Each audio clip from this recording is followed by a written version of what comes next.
Aquí comienza Monos en Infinita. Una mirada profunda a la semana política, con el estilo mordaz y descarnado de Camilo Férez y Gonzalo Miller, y la inconfundible conducción de nuestra Connie Stipicic, en directo y en plataformas por la 100.1. Esto es Monos en Infinita.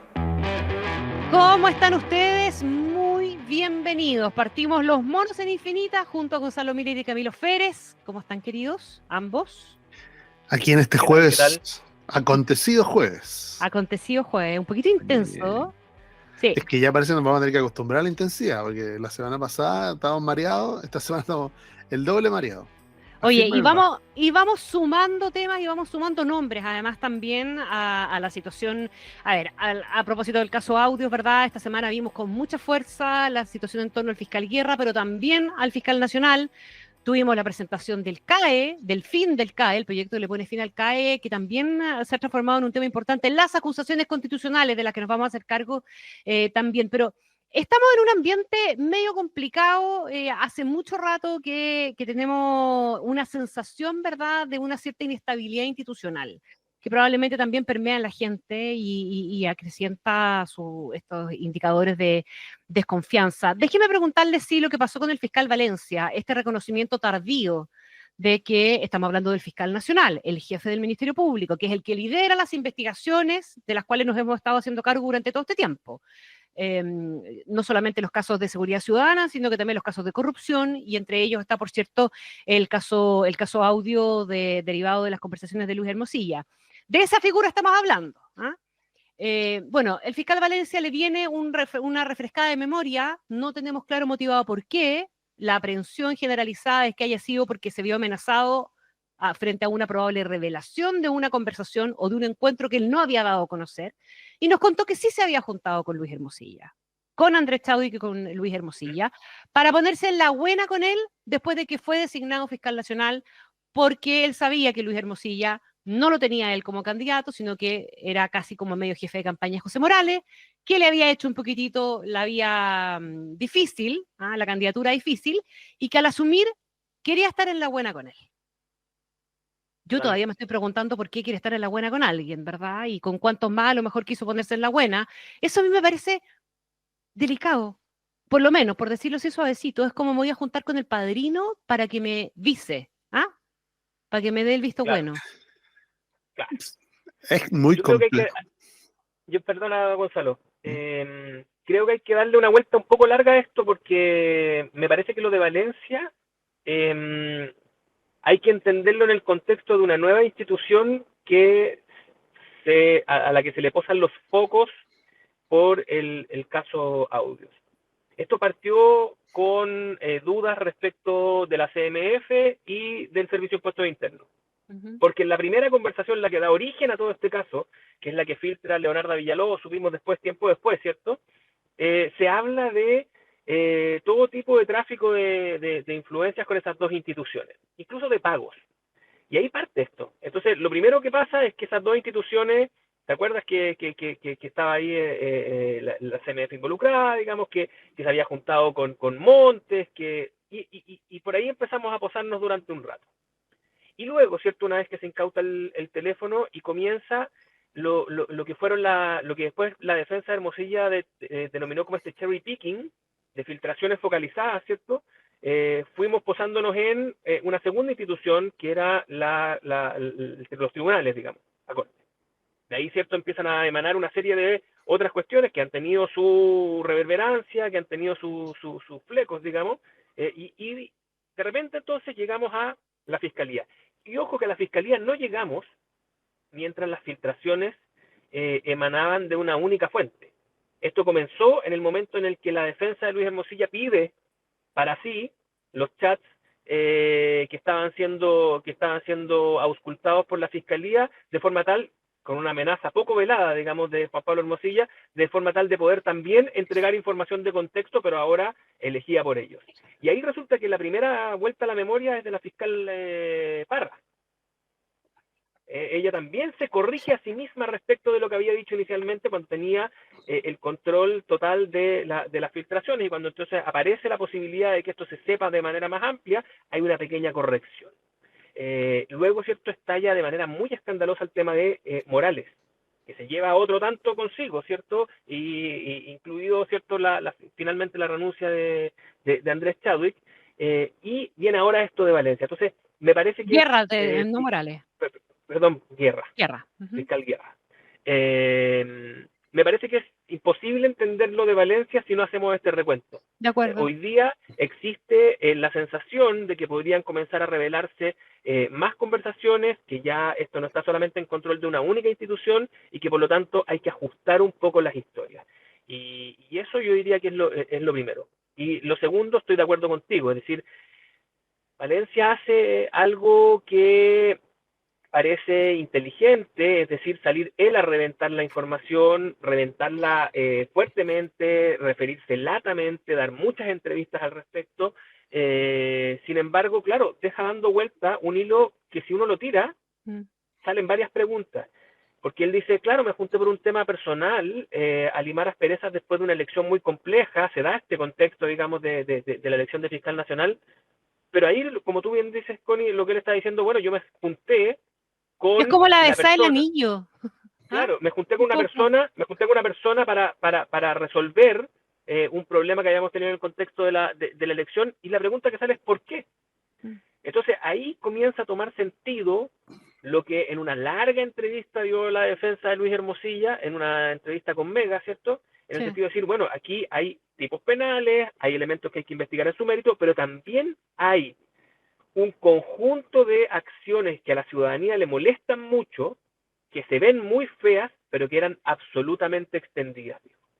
Entonces, ahí es donde el fiscal, no solamente porque se tomó un café, sino porque además sintió la necesidad de tomarse ese café porque entendía que Luis Hermosilla, antes de caer en desgracia, efectivamente era un nodo de la conversación extrainstitucional de la administración de justicia, donde él iba a tener un rol, sintió que tenía que ir a abuenarse con él.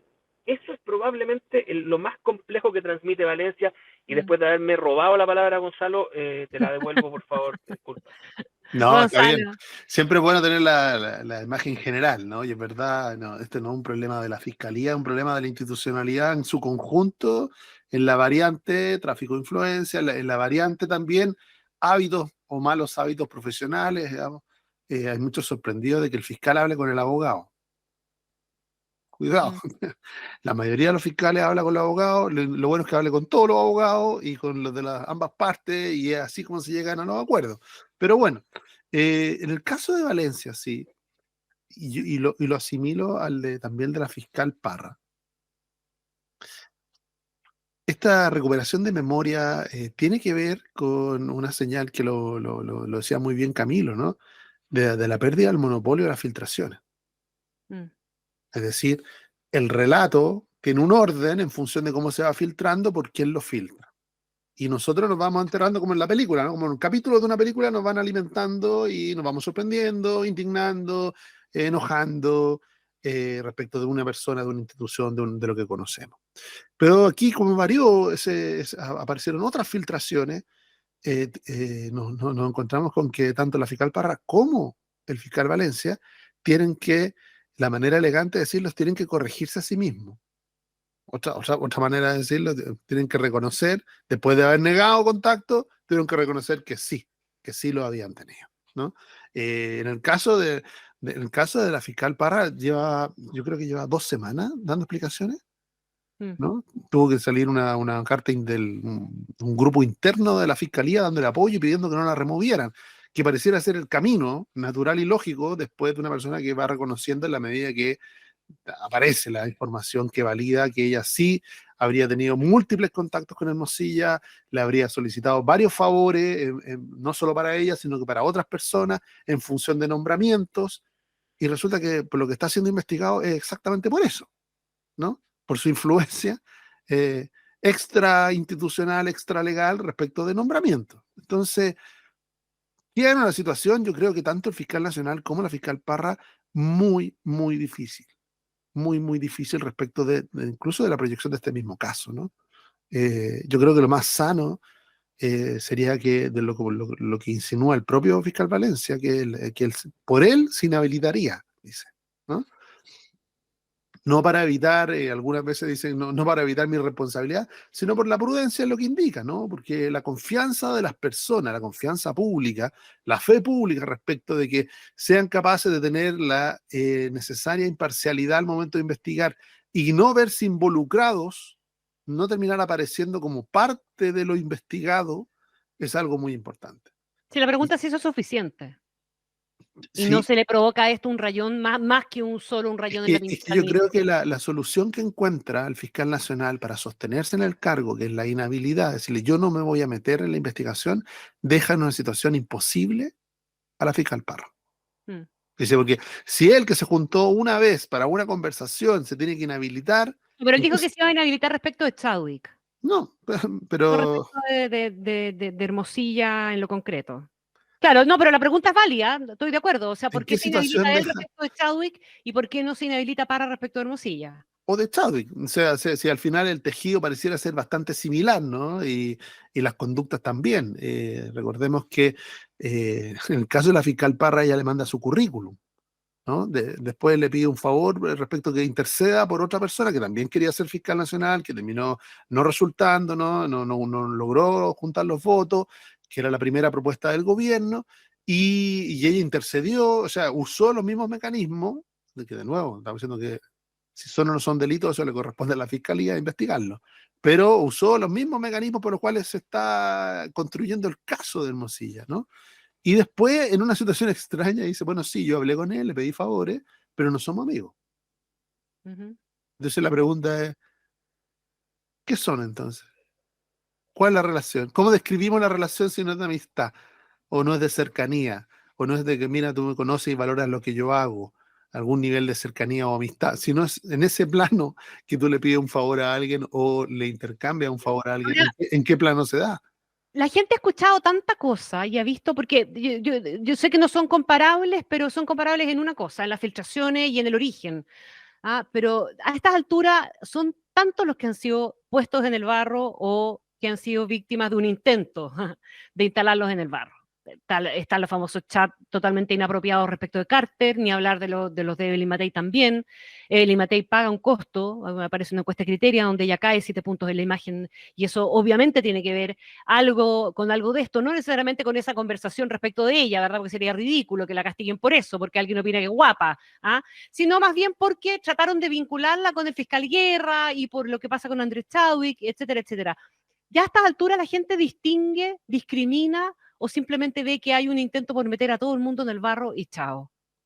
Claro, cuando son todos, de alguna manera no es ni uno. Claro. Y yo creo que puede que haya intentos en ese sentido. Pero yo no quiero no quiero pecar de puntilloso, pero creo que aquí es sumamente importante que entendamos que hubo un momento en el cual esta información se usó de manera muy prudente, que fue sobre todo mientras se mantuvo esto en el contexto de la formalización.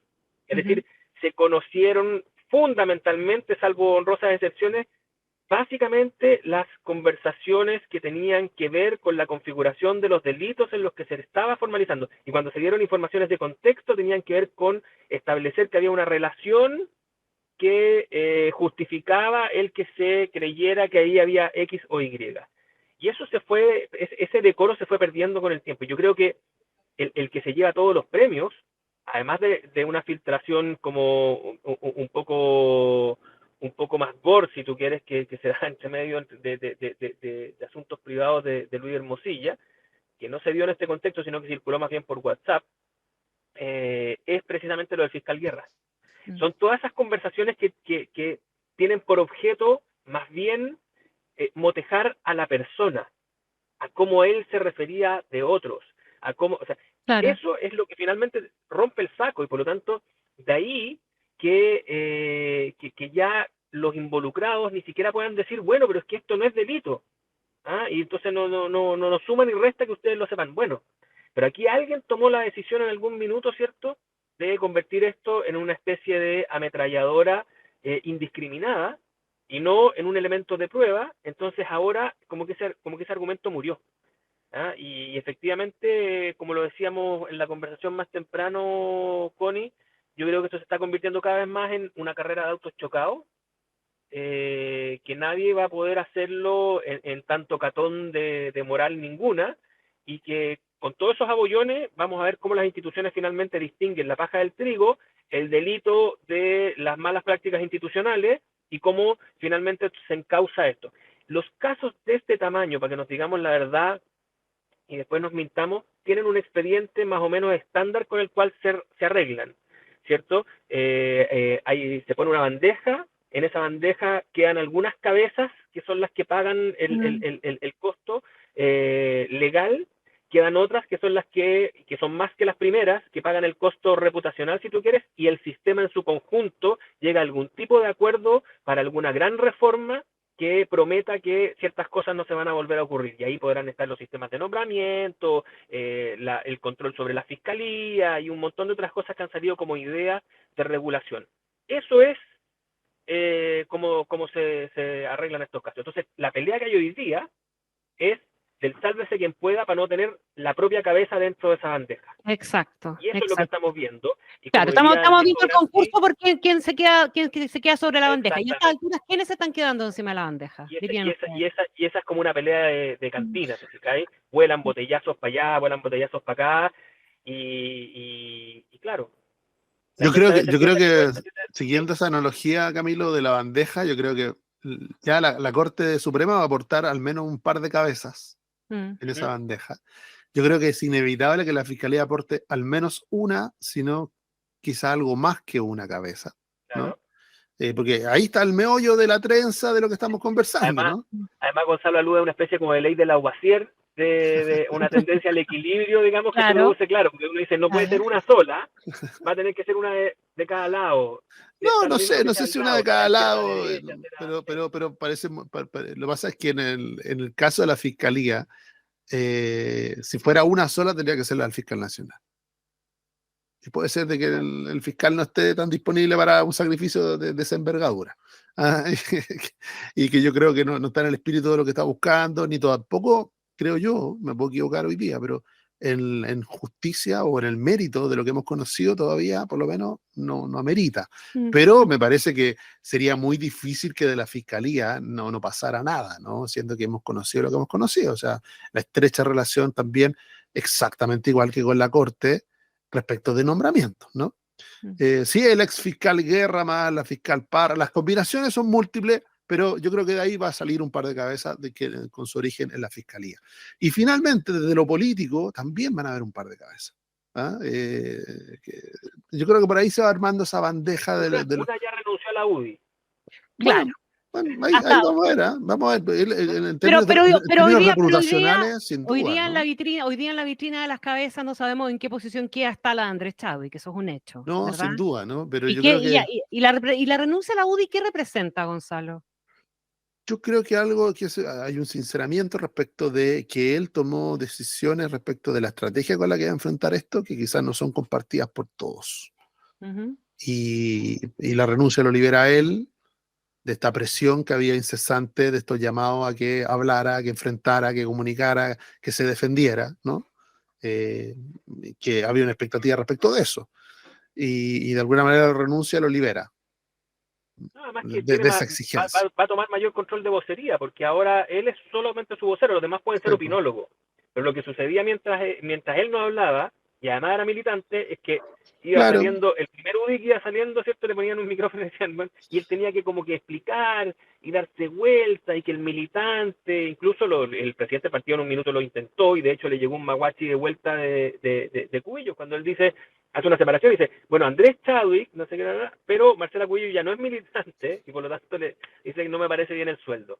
Y ese tipo de equilibrismo en el que está la UDI, yo creo que la tenía absolutamente desgastada. Lo digo yo de manera más brutal porque me imagino que Gonzalo lo dirá de manera más sutil, pero no creo que estemos en pleno desacuerdo. No, para nada, es evidente, ¿no? El efecto Chadwick Cubillo es un efecto que se está produciendo, lo mencionaba Connie respecto de la figura presidencial y de otro en Chile Vamos, se estaban transformando en la mochila, pero también respecto de la libertad que aquellos que se quieren defender, o sea, la estrategia que define Andrés Chadwick, que es la de querellarse contra quienes él siente que habían pasado a llevar su honra mediante acusaciones falsas. Tiene todo su derecho a hacerlo, ¿no? Tiene toda esa herramienta. Entonces, la mayor libertad te la da, bueno, la independencia, pues, ¿no? Y en ese caso, yo creo que fue una decisión correcta la de su renuncia, cuando la toma coincide con eso, ¿no? Con el cambio de estrategia y el haber decidido querellarse contra quienes habían, según él, lo habían vinculado a delitos sin tener ninguna prueba. Y en el caso de la elección, tiene, yo creo, un doble efecto. Obviamente que para Chile Vamos esto ha sido un problema sin resolver, así que no había una estrategia detrás de la manera de enfrentarlo, por el tipo de personajes que además que estaban involucrados, pero también se ha ido generando un ambiente generalizado que hoy día yo me atrevo a decir, o sea, vamos camino a una elección donde va a haber un voto de rabia muy fuerte. Hemos tenido elecciones de voto de rabia, la tuvimos en el 2021, la hemos tenido en el pasado. Que no pareciera, pero esta ya va camino a eso y que tiene que ver con los múltiples escándalos. Uno dice, oye, claro, mira, ahora, al final ahora se está nombrando todo el mundo y hay como una sensación de empate, pero una sensación de empate que no es ficticia, ¿no? Es una sensación de que hay un malestar respecto a cómo las cosas funcionan o cómo personas le han hecho daño a la credibilidad de instituciones. Aquí, si bien puede terminar una reforma, también hay que asumir de que hay personas que no han estado a la altura de los lugares y de las responsabilidades y de las confianzas en las cuales llegaron a estar. ¿Ah? Hay una falla en eso. Y ese voto de rabia se empieza a ver en las encuestas, ¿no? Ese malestar se empieza a manifestar con mucha fuerza. Eh, Una de los símbolos quizás más claros es de que hay mucha gente que está dispuesta a votar por gente que no conoce, pero quien siente que enfrenta a otros, o sea, vota contra otros y no me importa quién gane, o en el fondo y esto es muy raro, sobre todo en una elección municipal, ¿no? De alcalde y todo, donde esa rabia lo puede llevar a votar por gente que ni siquiera conoce, pero que significa, o él carga de un significado opuesto a lo que quiere castigar. Hoy día yo no me atrevo a decir todavía para dónde van a ir los castigos, porque las razones pueden ser múltiples, pero que hay una sensación de pasamos de una elección que no lograba entusiasmar a nadie a una donde el sentimiento dominante, a mí me parece por lo menos, va a ser el de un enojo profundo, el de un malestar y el de la rabia, ¿no? Estando obligado a votar, además, estando con mayor razón, o sea, una elección que muchos pueden ver de poco significado, pero sin embargo es un lindo desfile de políticos al que estoy obligado a concurrir. Entonces voy a ver a quién le tiro la cadena, digamos, de los que están en esa oferta. Sí, pueden pasar cosas muy, No, desde muy cosas muy especiales. básicas como que el voto, el nulo y el blanco tengan una presencia muy importante. O sea, hoy día uno dice con voto obligatorio podemos tener entre nulo y blanco, podemos llegar a rozar el 20% de los votos. No, hoy día en este ambiente donde hoy día cuesta mucho ver una agenda de programas municipales o de gobernadores o de lo que quieren hacer, y muchos sí de lo que no quieren o de la rabia que se siente frente a lo que se hace mal o frente a lo que está pasando. Entonces, ese tipo de sentimiento puede llevarnos a una elección muy compleja, ¿no? De muy desordenado, muy atípica, en términos de que va a haber ganadores, siempre va a haber perdedores, pero la verdad va a ser ese sentimiento de rabia y de castigo el que quizá la domine. Mm. Ahora, Evelyn Matei se había logrado, voy a volver un poquito sobre ella, se había logrado mantener bastante con esta figura que hemos ocupado alguna vez como de teflón. La cuestión le estaba resbalando en alguna dimensión. ¿Por qué creen ustedes que ahora sí comienza a impactarla? Yo creo que ella tuvo 2 o 3 salidas enredadas en esto, ¿no? Claramente es algo que la incomodó. eh, preparó una puesta en escena primero con lo de Marcela Cubillo, que salió bien a medias, que tuvo que explicarla después, que la comparación con los futbolistas, nada, esto es muy feliz. Y obviamente la desvía de lo que ella es como oferta, que es una alternativa al gobierno de turno. Eso yo creo que la afecta. La afecta tal vez probablemente esta última discusión, que aunque ha estado centrada en que terceros la encontraban o no la encontraban guapa, también tiene lo esto de mi fiscal, también tiene, y finalmente la tironea. La tironea este indistinguible pelea de cantina a la que hablábamos un rato atrás. Y el tercero, que yo creo que lo habíamos conversado la vez anterior, es el hecho de que ella está como única candidata declarada en un contexto en el cual la conversación todavía no es de oferta presidencial. Entonces, permanentemente está como en este medio camino de referirse a la contingencia política, que hoy día es barro sobre barro, y la imposibilidad de colocar otros temas en los cuales se podría fijar. Si tú te fijas, ahora, si se quisiera referir, por ejemplo, a alguna reforma, salvo el CAE, que entiendo que nos vamos a referir un ratito más, que está como anuncio, el Congreso no le entrega de vuelta ninguna posibilidad de referirse a esta reforma porque el Congreso está enfrascado en acusaciones constitucionales, que la retrotraen exactamente a lo mismo de lo que estamos hablando, donde no hay ni ganadores ni perdedores, no hay ni buenos ni malos. Entonces es muy difícil el mantenerse como única candidata en una cuerda en la que todavía no hay elección presidencial y donde el contexto que te ofrecen, la oferta para referirte, es básicamente reyerta política de este tipo, donde ella además por su naturaleza y también por su propia historia, no creo que se pueda desprender del todo. No puede decir así, no podría tener una actitud como mientras los políticos pelean yo estoy proponiendo, por darte un ejemplo. No, porque los políticos pelean y la mencionan a ella y su partido espera que ella lidere algo, entonces es medio enredoso. Esa es mi impresión de por qué ella hoy día se complica porque aparece golpeada en algunas encuestas, por ejemplo la encuesta criteria del día de hoy, ¿cierto? Pero además por esta incomodidad. O sea, yo si la pongo hoy día en televisión y bajo el volumen, yo la veo incómoda. No es la candidata prometida. Corporalmente hablando, digamos. Exacto, su lenguaje no verbal es un lenguaje de disconformidad, que no sabe si está en el enojo, en la rabia o en la explicación, algo muy difícil. Sí, yo creo que es inevitable lo que escribe Camilo, no solo respecto de hay que mirar la encuesta en su conjunto, ¿no? En términos de preferencias electorales, cae 3 puntos Evelyn Matei, también cae 3 puntos Michelle Bachelet, casualmente, y sube Kast, José Antonio Kast. Lo que dice, bueno, aquí hablamos de dos candidatas que en general tienen una tecla de moderación, tienen una tecla de propuesta o tienen una tecla de distinta, ¿no? Y resulta que el que está en contra de todo es el que gana. Aquí, por eso digo, ojo con los sentimientos que dominan una elección, ¿ya? Porque después no nos sorprendamos que si el sentimiento es la rabia, la polarización sea la gran ganadora de la elección, ¿no? Los dos extremos se polaricen, ¿no? Y se energicen. Entonces esta puede terminar siendo una elección muy mala para el socialismo democrático y para Chile Vamos, y muy buena para republicanos y el Partido Comunista del Frente Amplio. O sea, si el sentimiento es polarizante, tipo rabia, podemos tener algo así. Y eso nos pone una previa y un escenario que te lo encargo para el próximo año, ¿no? Ahora, ¿existe la posibilidad de arrancar de la polarización?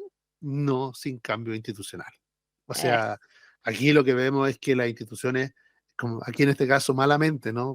Porque no nos gusta el resultado, pero las instituciones funcionan, generan incentivos, y los incentivos puestos a la polarización operan, puestos a la fragmentación operan. Si no es casualidad que tengamos una lluvia de acusaciones constitucionales.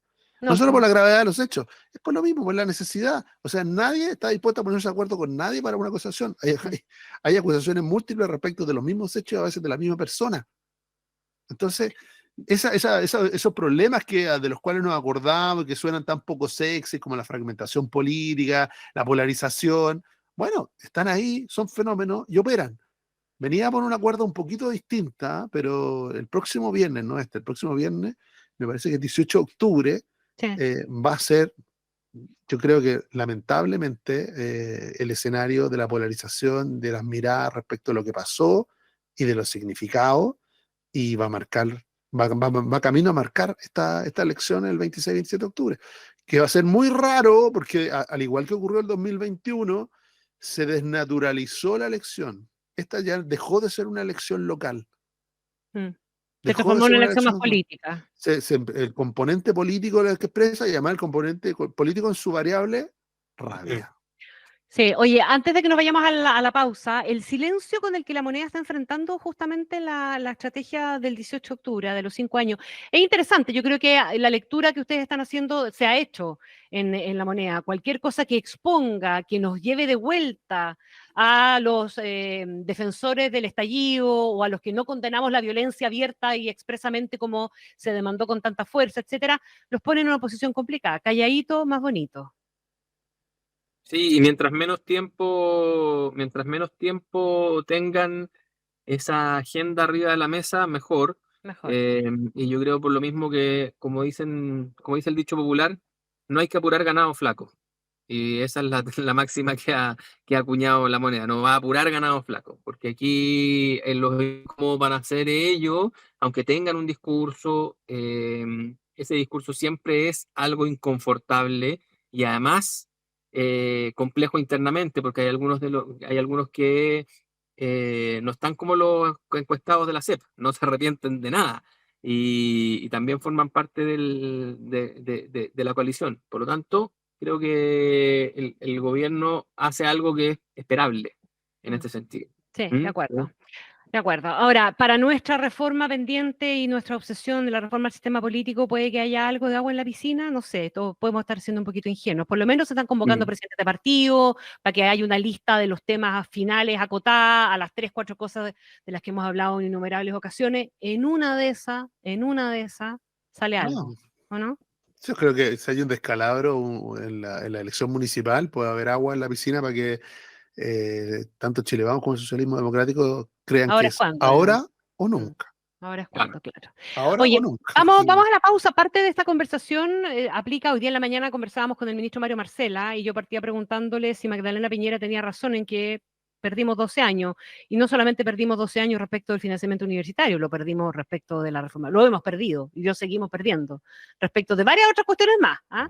Y eso tiene mucho que ver con la discusión en torno al sistema político y el mismo Marcel también se hace cargo de eso y de las ganas de que se impulse un cambio en esa dimensión. Vamos a la pausa y conversemos un poquito del término del CAE, o por lo menos la expectativa de término del CAE que instaló el gobierno.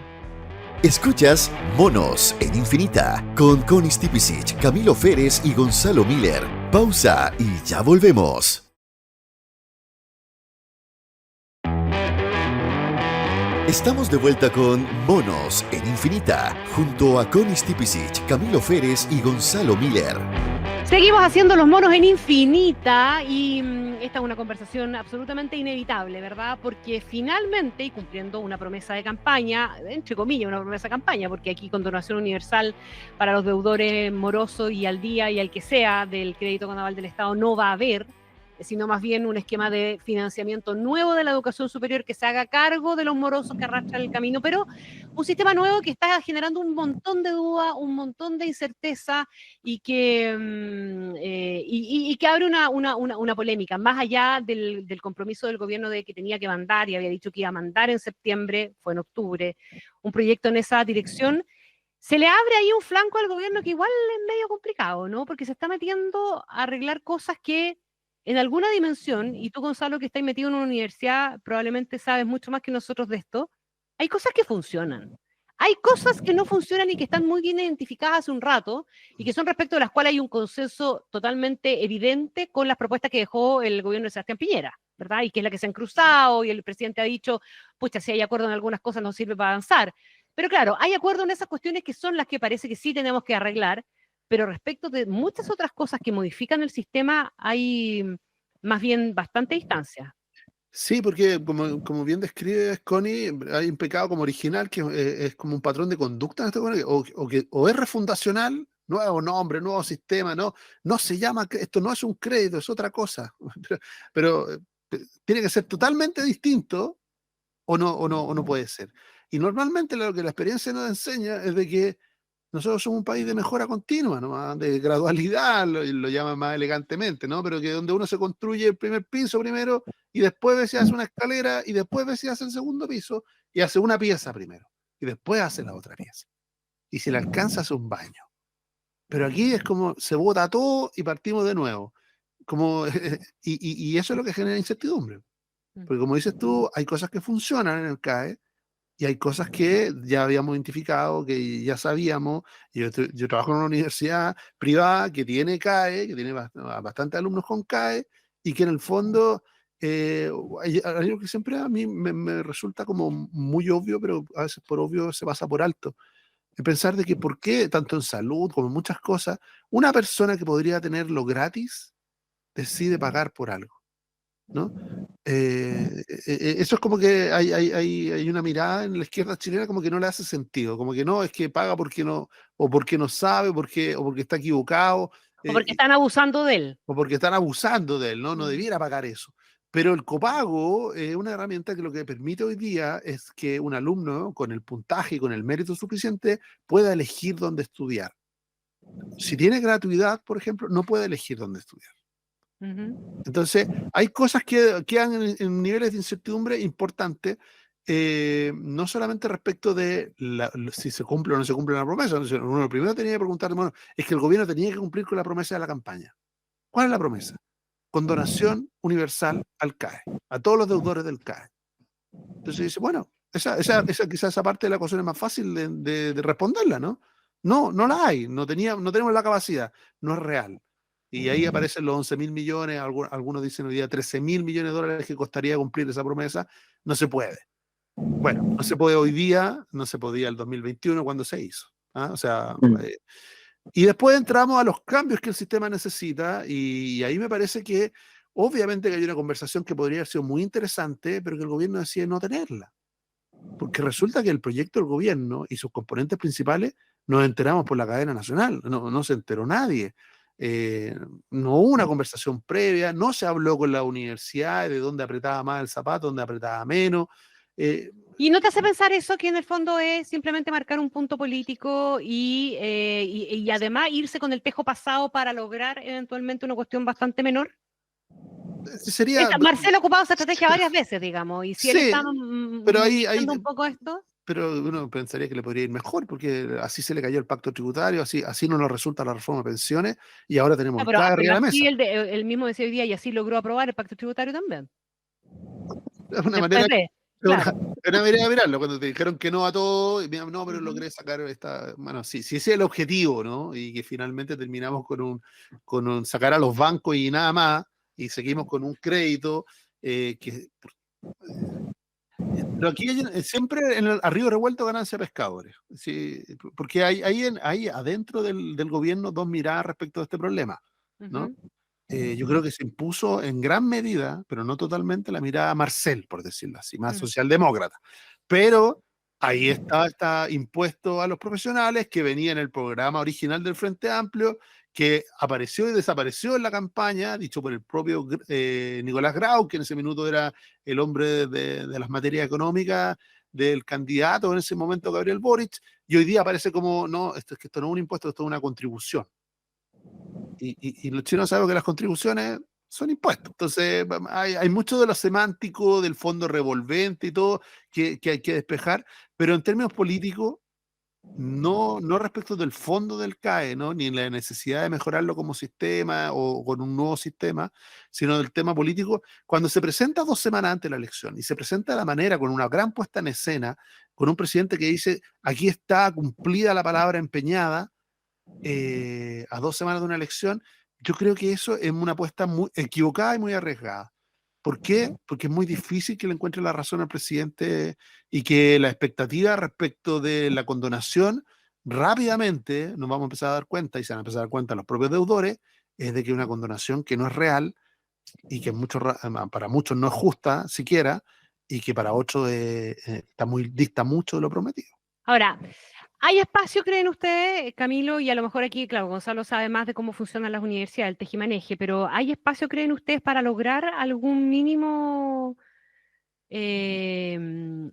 fundamental para zanjar esta discusión de una vez por todas, ¿no? Es que yo creo que esto, el diseño político de esta reforma está súper claro. Esta pelea Marcel la ganó hace mucho rato, porque lo primero que hizo fue retirar la condonación como concepto de dos anuncios presidenciales en que el Frente Amplio tenía expectativas de que el presidente lo anunciara. Y lo sacó primero, lo ancló a la reforma tributaria, y después murió la reforma tributaria y simplemente lo sacó.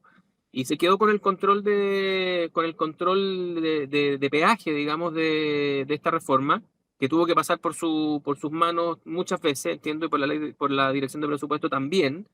Y hoy día lo que tiene es una propuesta que, si yo la leo políticamente, es una propuesta que está destinada a modificarse en el Congreso. Por eso, por ejemplo, sí pone un copago, pero un copago que es más chico que el que en definitiva tiene hoy día el CAE. Ahí hay un espacio de conversación y de negociación. Sí, Sí. no elimina el concepto, que podría haberlo eliminado. No elimina el concepto. Y cuando tú tienes un envase que tiene un tamaño, en el Congreso puede cambiar ese tamaño. Es más fácil que cambie ese Exacto. tamaño a que te incorporen el concepto. ¿De acuerdo? Claro. Ahora, ¿cuáles son los riesgos? Dos, uno de corto plazo y uno de largo plazo. Los riesgos políticos. El de corto plazo es que se le desordene primero la izquierda y no la derecha. Ujú. ¿No? ¿Me escuchaste bien ahí? Sí, ¿Tuvo un problema sí. de audio? Ah, ya.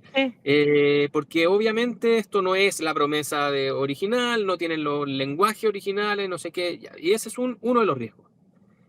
La oposición ha salido a cruzarse con el texto también y por lo tanto ha contenido algo de ese riesgo. Y el otro es un riesgo de mediano plazo, que es que las promesas que están contenidas en esta reforma, una vez que le lleguen a la ciudadanía, sean percibidas como un engaño. Y ese de mediano y largo plazo. Creo que ambos serían malas noticias para el gobierno, ¿no? Obviamente uno no le afectaría la elección inmediatamente después, pero ambas serían una mala noticia para su legado. Por lo tanto, esta es una reforma que va a tener que debatirse en el Congreso, en lo que queda de Congreso. Y si no, bueno, creo que está destinada a ser un anuncio que no prosperó por la maldad intrínseca de la derecha, que no quiso resolver el problema a los pobres deudores del CAE. Yo creo que el gran problema que va a enfrentar en el Congreso no es tanto ideológico o que no haya necesidad de mejorar, ni siquiera el problema de los ritmos, porque igual es un tema, de nuevo, no tan fácil de ordenar, ¿no? Hay un montón de incentivos, hay un montón de supuestos de que por ejemplo, para reconocer algo positivo, el cambiar quien cobra, porque dijo, ya, usted ya no sabe entender con los bancos, y todos aplaudimos, dijo, ya, fuera los bancos, ¿no? Esos bancos malos. Bancos que no salieron tan buenos para cobrar, porque le cobraban al Estado, no le cobraban tanto a los estudiantes. Claro. Pero me lo cambiaron por impuesto interno de la Tesorería General. Por la Tesorería, si este es un proyecto que tiene mucho de un mejor sistema de cobranza para una deuda que el Estado ya tiene, porque ya es aval. Entonces no podemos terminar. Es real lo que dice Marcel, es real. O sea, si al final el costo fiscal de esta reforma en régimen debiera ser menor que la actual, porque hoy día ya quedó en el peor de los mundos, es aval de un crédito que después no logra cobrar de vuelta. No, si el punto es que ese menor costo del Estado porque recupere, porque cobre mejor, igual tiene un efecto, tiene un impacto financiero, porque alguien paga esto. Oye, claro. por eso, para ser honesto... Y las universidades pueden terminar pagando el pato con el término del copago al 7, al 8 y al 9 de SIL, pueden terminar restringiendo recursos, pueden tener una merma en calidad, o sea, esta cuestión puede tener... los efectos microeconómicos de esto están poco claros, digamos. Sí. Pero hay uno más básico y más general, que va a entrar al Congreso, y cuando empezamos a hablar de los números, dice que esto en 10 años termina siendo un ahorro para el Estado, en 10 años. Pero el primer año son 1.300 millones de dólares. Sí. Entonces el Congreso le dice, ¿cómo? El mismo Mario Marcel que nos dijo que no tenía plata para seguridad, el mismo Mario Marcel que nos dijo que no tenía plata para salud y que de hecho estaba retando a los hospitales porque se gastaba muy rápido la plata, que algunos en junio se quedan sin plata, irresponsable. Y ahora me dice que tiene 1.300 millones de dólares para echar a andar el refinanciamiento o en mejores condiciones, porque eso es un mejoramiento de las condiciones, porque no es mucho más que eso de la educación superior. Yo creo que ahí va a enfrentar el problema más crítico, ¿no? Es donde pones tus urgencias y donde pones como dice los gringos, donde pones la boca, pones la plata. El otro factor clave de esta discusión va a ser cuánto tiempo se demora la derecha en resolver las pasadas de cuentas de la acusación constitucional a Toá, y por lo tanto cuánto se va a demorar en articular este gran discurso que le está proponiendo Gonzalo, digamos, porque lo primero que va a pasar aquí es que ahora alguien le va a decir a los republicanos, otra vez, le va a decir otra vez y ya está en la quinta, de nuevo, ¿no? Y no pueden decir que nosotros no pueden decir que nosotros no vinimos a prestarles ropa y van a empezar, acusaciones iban, tú no lo dijiste con suficiente convicción, tú no estuviste muy aquí. Sí, pero yo no mira, quiero- la estela de no por minimizar el error y con la poca autoridad que puede tener alguien que ya dijo que la acusación no tenía mucho sentido, ¿no? En semanas anteriores, Sí. pero esa estela es cortita, ¿ah? O sea, no, la de los errores entre superhéroes, pocos se pisan la capa. Así que no la veo tan una guerra civil estallando a propósito de esta estupidez de haber llevado una acusación constitucional, Bueno. no teniendo los votos. Me da lo mismo que el empuje. Cuando tú no tienes una estrategia política detrás, no conseguiste articular un mensaje que generara una mayoría de los votos suficientes para tener éxito, está difícil. Y cuando de verdad no tienes una razón de fondo, Gonzalo. No, porque yo creo, y lo he dicho, la mala gestión, Sí, po. yo creo que, pero no porque quiera defender a la ministra Toá, ¿no? Sino que como un principio. El que tú como autoridad lo hagas mal no constituye ni delito, ¿ah? Que ahí tenemos un montón de Una infracción autoridades. de la Constitución. Tenemos un montón de autoridades que están siendo investigadas. ¿Por qué? Porque tuvieron unas malas gestiones, ¿no? No por enriquecimiento ilícito, no por haberse robado la plata, sino porque mala gestión, malas decisiones. Y por otro lado, el que lo que tú crees que había que hacer y no resulta, o sea, que tengas malos resultados, generalmente eso tampoco va camino a ser acusación constitucional. No. Eso se arregla con voto. O sea, la gente Pero castiga a la aquí se gente fue- que lo hace mal o porque es incapaz o porque no logra encontrar la solución. En ambos casos se castiga políticamente, ¿no? Porque de nuevo, como estamos en un engendro del sistema político que algunos creen que estamos en un semiparlamentarismo de facto, algunos hablaban de parlamentarismo de facto, ¿no? Cuando estaba Sebastián Piñera. Son tonteras. Al final las instituciones operan. Nosotros no tenemos juicios políticos. La acusación constitucional, por más que a algunos les guste para lado y lado, cada vez que les sirve hablar de los elementos de juicio político, oiga, pero ese juicio político tiene una base jurídica que tiene que ser pasar a llevar la Constitución y la ley. Si no, No camina. Ahora, no camina. puedes no pasar a llevarle si tenéis los votos, va, y por lo tanto eso sí lo constituye en un juicio político. Creo yo en todo caso que este error, te voy a contradecir, Gonzalo, no va a ser tan corta la pasada de cuenta. Porque en este caso, además, generaste el contexto para que fuera el general Rosa a prestarle Yáñez. ropa. Perdón, Yáñez. Tengo una confusión de nombres hoy en día. No, sí, falta poco para que llamen a Rosa también en el gobierno. Sí, el general Yáñez, perdón, a prestarle ropa a la ministra Toá. De manera explícita, ya no fue implícita como en su despedida, sino decir el gobierno y la ministra le han... Entonces, se te caen varias cuestiones con las que políticamente la oposición ya tenía más tomado el tema, y además en un momento en que necesita imperiosamente instalar este concepto de crisis de seguridad porque le sirve electoralmente y porque le sirve políticamente porque está enredada en otras cosas como las que veníamos conversando latamente al inicio del programa. Tendrías toda la razón si fueran los talentos de la oposición los que debieran instalar la crisis de seguridad, pero como no son los talentos de la oposición los que lo instalan, sino que en la cruda realidad... Ellos necesitan instalarla y darle una mayor centralidad dentro de la discusión política. Y en eso, ¿cierto? Incluso esta idea de que el criterio Toá, hasta esto lo perdiste. Porque sale el supuesto súper afectado por el criterio Toá a prestarle ropa en este juicio. Entonces, ya estamos yo creo que extrapolando debiesen... la salvada de Toá sale fortalecida, entonces... No. Sale... Difícil nadie sale que la oposición fortalecido. salga fortalecida. Solo sale muy mal la derecha. Así que tómense el fin de semana y pásense las cuentas de manera muy brutal. Yo creo, mejor. Bueno. Cierto. Está bien. En fin. Ya, pero en concreto salvada la ministra Toá de esta acusación.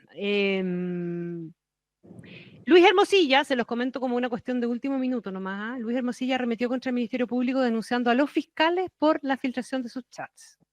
Solo para que lo anoten.